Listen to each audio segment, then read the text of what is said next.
My first ever trip on a Kawasaki M9. Now, before I go further, I just want to give a shout out to the conductor of this train who knew that I was recording and wanted to know when this video would be uploaded. Hopefully he was able to watch the premiere of this video.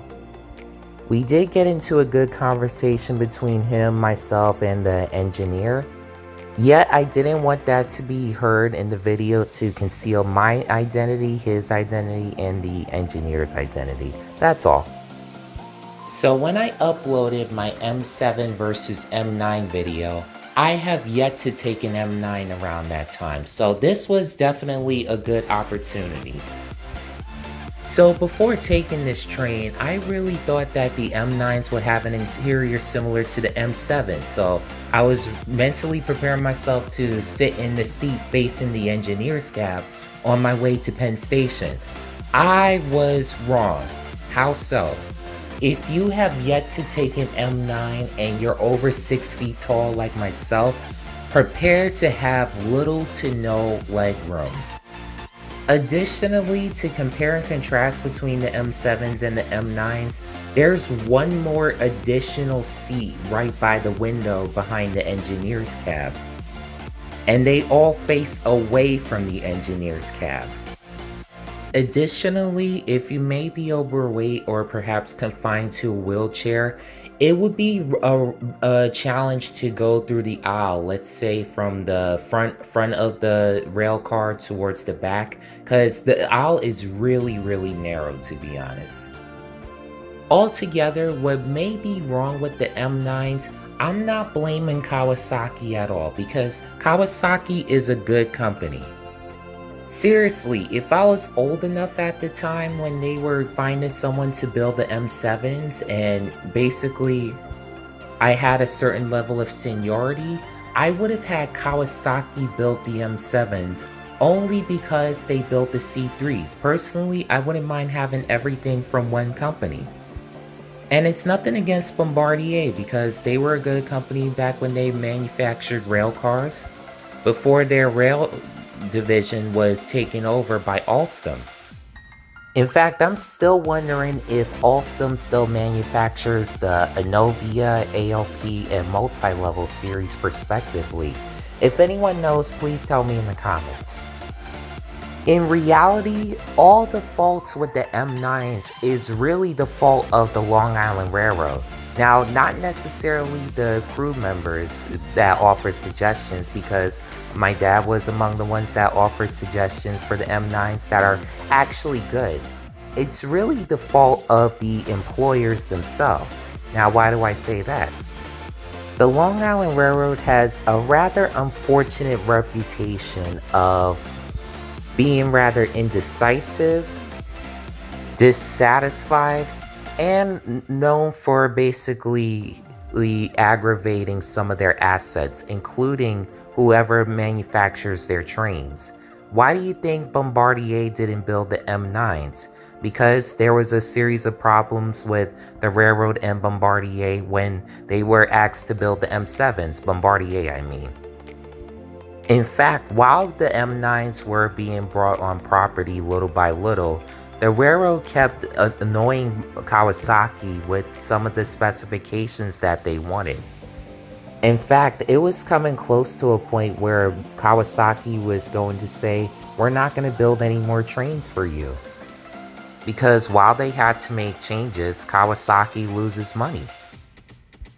Other than that, there are some things about the M9s that are rather good, like the propulsion system seems much quieter than the M7s. In fact, if you've ever taken Metro North to Connecticut and was on the M8s, the propulsion system is the exact same thing.